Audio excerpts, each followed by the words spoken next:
It's 2021 at the headquarters of a think tank in Washington, D.C.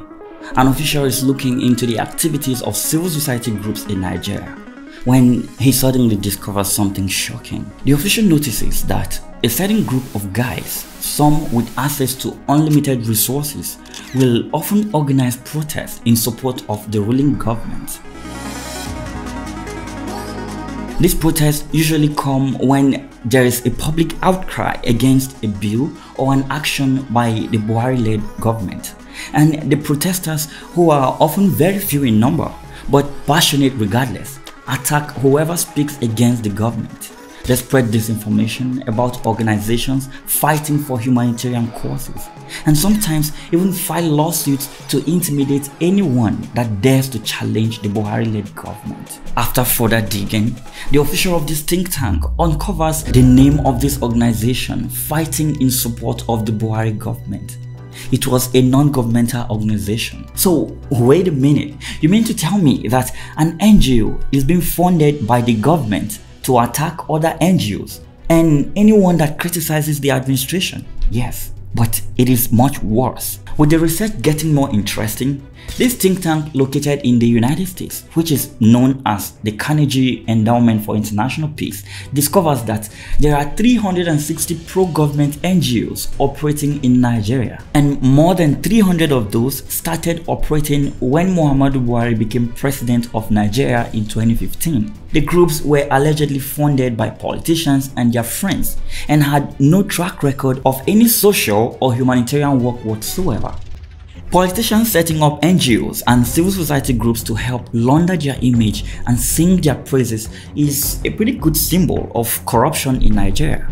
But beneath that is something much worse, as charities are now being used for money laundering, terror financing, and other fraudulent schemes to cut away money from unsuspecting individuals. And that is what this video is about. It's about how non-governmental organizations and civil society groups are quickly becoming vehicles for corruption and fraud, making accountability much more difficult to achieve in a country plagued by poor leadership. Non-governmental organizations, or simply NGOs, are voluntary groups of individuals or organizations that are not linked with any government, and they usually work for the good of the common man. Which is the irony here. NGOs can operate at local, national, or international levels, and they may receive funding from private donations, international organizations, governments, or a combination of these sources. In Nigeria, there are thousands of NGOs working in various sectors such as health, education, agriculture, democracy, and peace. And they do a lot of good works that deserve your donations. But there are other NGOs hiding behind the umbrella of the good guys to carry out anti-people initiatives. These ones were set up by politicians and their friends and have been operating for many years. Thanks to the report by the Carnegie Endowment for International Peace, we now have a clear understanding of who they are and how they work. In the 2021 report titled Fake Civil Society: The Rise of Pro-Government NGOs in Nigeria, the author disclosed that these NGOs are funded and controlled by pro-government interests to undermine genuine civil society activism and advocacy. The report named several such organizations, such as the Coalition Against Terrorism and Extremism, the Center for Social Justice, Equity and Transparency, and the Global Amnesty Watch, that have been involved in spreading propaganda, disinformation, and smear campaigns against critics of the government. But aside from spreading propaganda and disinformation, some of these fake NGOs have expanded their illegal operations to include extortion, fraud, and money laundering. Like in 2013, when the Civil Society Legislative Advocacy Center exposed a scam involving the National Assembly and some NGOs that received 3 billion naira from the Subsidy Reinvestment and Empowerment Program. The group alleged that the funds were meant for constituency projects, but were diverted to personal accounts of lawmakers and their friends. I know you are wondering at this point, how is it possible for an NGO to engage in these serious crimes and get away? Well, let's start with the money laundering operation. Money laundering is a process that criminals use in an attempt to hide the illegal source of their income. They do this by passing money through complex transfers and transactions or through a series of businesses. After passing it through this process, the money is then cleaned of its illegitimate origin and made to appear as legitimate business profits. Now, if you are a politician or a drug dealer and you have a bunch of illegally obtained wealth that you want to make legitimate, how would you go about it? Here's where charity comes in. While most criminals use cash-based businesses to clean their illegal money, these businesses still have to pay taxes. And if someone looked closely enough at the books, they could get caught. To avoid this, politicians and drug dealers turned their attention to charity groups, NGOs, and civil societies to try and conceal their illegally obtained wealth. These actors exploit the legal and regulatory gaps, which includes lack of oversight and accountability. They also play on the public goodwill and trust that NGOs enjoy to carry out their fraudulent activities. Some of the ways that NGOs are used for money laundering and fraud in Nigeria are fake or shell NGOs. Some of these criminals create fake or shell NGOs that exist only on paper or online without any real activities, beneficiaries, or staff. These fake or shell NGOs are then used to receive, transfer, or launder illicit funds or assets from various sources such as corruption, smuggling, drug trafficking, and terrorism.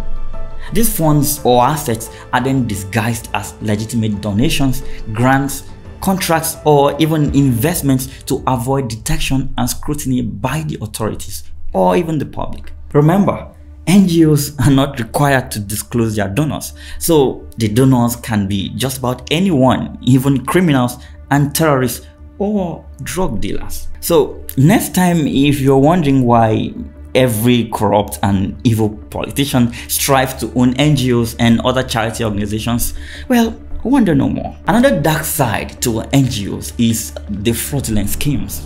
Some criminals use NGOs as fronts or vehicles to carry out operations that are set up primarily to defraud donors, beneficiaries, partners, or the public.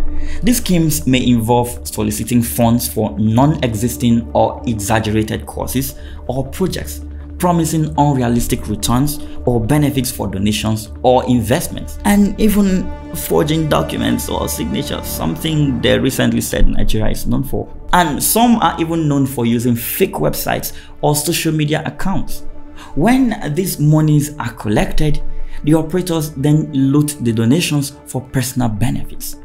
This is known as misuse or diversion of funds, which is another dark side of NGOs. These criminals may inflate expenses, overstate outputs, falsify reports, create ghost beneficiaries or staff, and siphon off monies to their own accounts or their associates. These funds may then be used for lavish lifestyles, political campaigns, patronage networks, or other illicit activities. I must point out, however, that some legitimate NGOs are also accused of misuse or diversion of funds, as some of them use up more than 70% of these donations as operation cost, paying themselves ridiculously high salaries and only delivering stipends to the beneficiaries of the said donations. According to the report by Carnegie Endowment, out of 360 pro-government Nigerian NGOs identified, 90% have started operating since President Muhammadu Buhari took office in Nigeria in 2015. This suggests that these groups receive high-level support and encouragement from the ruling All Progressive Congress Party. Many of these groups are controlled by a small number of individuals who have personal and ethnic connections to the APC. Some of them are former or current government officials, politicians, journalists, or even activists. They use their pro-government NGOs as platforms to gain political and media influence, and sometimes as springboards to high public offices. But how do they operate? These groups often praise government and military leaders, defend their policies and actions, and attack their opponents and critics. They also target legitimate civil society groups and activists who advocate for democracy, transparency, and human rights. They accuse them of being unpatriotic, corrupt, or sponsored by foreign enemies. They sometimes incite violence against them or call for their arrest or prosecution. But how do we identify these fake NGOs? Well, in order to mask their operations, fake NGOs try as much as possible to cover their tracks, especially by hiding their finances. Most of them are opaquely funded and often exist in name only. They do not have clear mandates, structures, or membership. They do not disclose their sources of income or even expenditures. They do not engage in any meaningful social or humanitarian work, and they mainly operate through press statements, social media posts, protests, petitions, or even lawsuits. The report by Carnegie Endowment for Internal Peace identifies 4 main types of pro-government NGOs operating in Nigeria based on their primary objectives and activities. These are praise singers. Yeah, there's something like that. These are groups that focus on praising and glorifying government and military leaders, their policies and actions, and their achievements and successes. They often use exaggerated or false claims to boost the image and reputation of their patrons. They also organize rallies, events, or awards to show public support for the government. Examples of these groups are the Buhari Media Organization and Coalition for Good Governance and Change Initiative. Another one is Center for Social Justice, Equity and Transparency. These groups are often formed or activated around specific government policies or actions that need public support or endorsement. They also respond to any criticism or opposition to the government or its leaders by issuing statements or holding rallies to counter them. Now, the second type of fake NGOs is known as the attack dogs. These are groups that focus on attacking and vilifying opposition politicians, civil society activists, journalists, or foreign actors who criticizes or challenge the government or its policies. They often use abusive or inflammatory language to smear or discredit their targets. They also file lawsuits, petitions, or complaints to harass or intimidate them. Examples of these groups are the Global Peace and Life Rescue Initiative. And then there is Advocates for Social Justice for All, and they have also Coalition Against Terrorism and Extremism. Then we have the third type, which is the electioneers. These are groups that focus on influencing or intervening in electoral politics, either by endorsing or campaigning for candidates or parties aligned with the government, or by monitoring or observing elections in a biased or partisan manner. They often use money or other inducement to mobilize or sway voters. They also issue statements or reports to validate or discredit election results. This group is usually active in election seasons, after which they go back to their drawing table.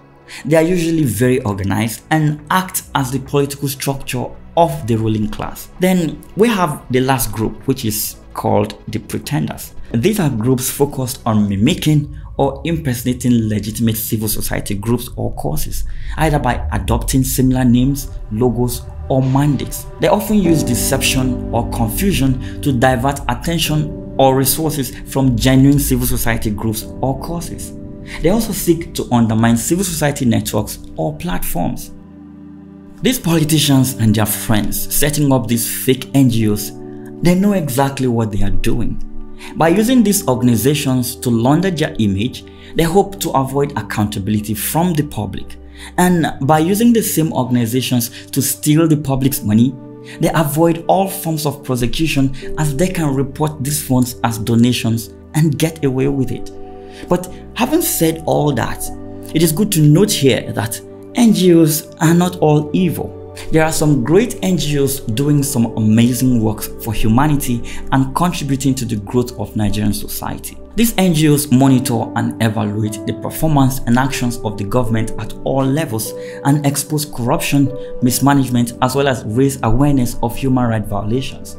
They are also engaged with the government on various policy issues such as anti-corruption, fiscal transparency, access to information, and civic spaces. They provide alternative perspectives, evidence-based recommended actions, and constructive feedback to the government. There are a couple of these NGOs that require your support and donations even. There is the International Center for Investigative Reporting, ICIR, a major NGO that works to promote accountability and transparency in governance through investigative journalism and fact-checking.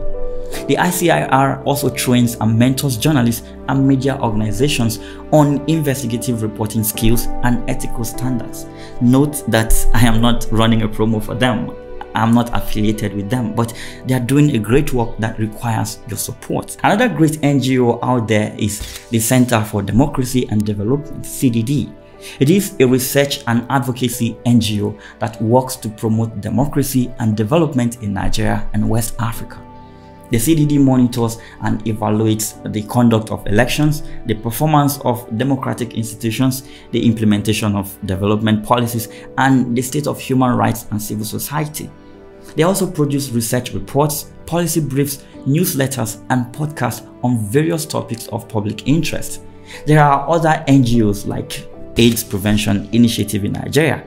This NGO focuses on the provision of prevention, care, and treatment services to patients with diseases of public health significance, such as HIV/AIDS, tuberculosis, and malaria. It also provides technical assistance to relevant government agencies to strengthen the delivery of reproductive health, maternal, newborn, and child health laboratory services. There is also the T.Y. Danjuma Foundation. This NGO was established by former military general and oil magnate Theophilus Yakubu Danjuma. The organization is focused on providing healthcare to local primary health centers across the country.